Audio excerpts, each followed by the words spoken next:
Hello' friends, নতুন এটি ভিডিঅ'লৈ সকলোকে স্বাগতম জনাইছোঁ। স্বাধীনতা দিৱসৰ লগত সংগঠিত থকা কেইটামান প্ৰশ্ন লৈ আহিছোঁ।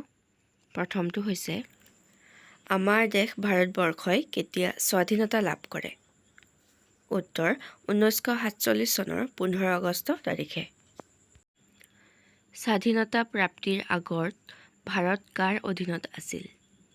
উত্তৰ ব্ৰিটিছৰ অধীনত আছিল। ব্ৰিটিছৰ বিৰুদ্ধে কৰা প্ৰথম আন্দোলন কোনটো আছিল?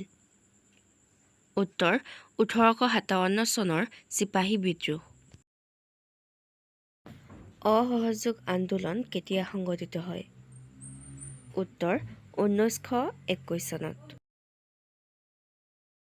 ভাৰত ত্যাগ আন্দোলন কিমান চনত সংঘটিত হয়?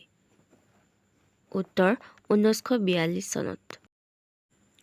জাতিৰ পিতা বুলি কাক কোৱা হৈছিল? উত্তৰ মহাত্মা গান্ধীক।